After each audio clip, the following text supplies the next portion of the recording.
আজকে যে মহৎ কাজের জন্য চায়না রিপাবলিকের পক্ষ থেকে মাননীয় রাষ্ট্রদূত এবং তার সহকর্মীরা এখানে এসেছেন, আমরা বাংলাদেশের জনগণের পক্ষ থেকে তাদেরকে গভীর কৃতজ্ঞতা জানাচ্ছি। আমরা আশা করছি এর মাধ্যমে আমাদের এই সহযোগিতার যে অভিযাত্রা শুরু হলো, এটা দিন দিন সামনের দিকে আরো বেশি এগিয়ে যাবে।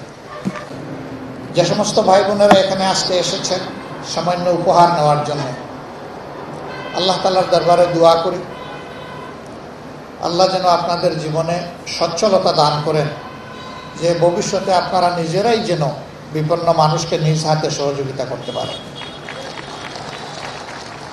এটি হবে আমাদের জন্য অত্যন্ত আনন্দের। আর আল্লাহ তাআলার ভান্ডার অফুরন্ত, আল্লাহ চাইলে যে কাউকে এই সচ্ছলতার এই নিয়ামত দান করতে পারে।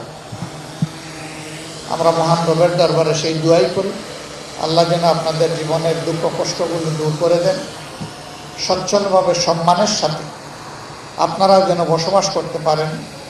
আল্লাহ যেন আপনাদেরকে সেভাবেই সাহায্য করেন। আজকে সামান্য উপহার যেটা দেয়া হচ্ছে, আমরা জানি এটা দিয়ে আপনাদের জীবনের সকল দুঃখ কষ্ট দূর হবে না। তারপরেও চায়না এবং আমরা আপনাদের পাশে আছি, আপনাদের পাশে ছিলাম এবং আপনাদের পাশে থাকবো ইনশাআল্লাহ।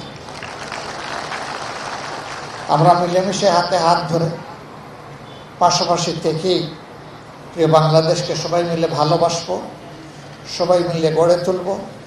আর চায়নার প্রতি আমরা আবারও কৃতজ্ঞতা প্রকাশ করব যে তারা আমাদের জন্য বড় একটা মন এবং হৃদয় নিয়ে সামনে এগিয়ে এসেছেন।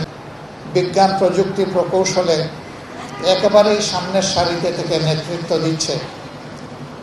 চায়না তার অন্যতম গুরুত্বপূর্ণ দেশ, অতএব চায়নার কাছ থেকে আমাদের পাওয়ার এবং জানার অনেক কিছু আছে।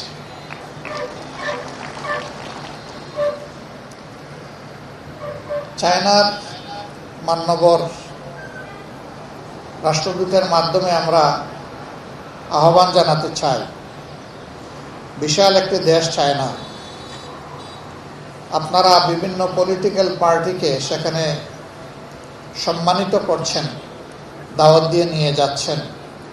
তার পাশাপাশি আমাদের দেশের সাংবাদিক মহল, বুদ্ধিজীবী, শিক্ষাবিদ যারা, তাদেরকেও আপনারা এই সুযোগটা বেশি বেশি করে তৈরি করে দেবেন। তাহলে সমাজ বিনির্মাণে তারা আরো অর্থকরী ভূমিকা পালন করতে পারবেন বলে আমরা বিশ্বাস করি।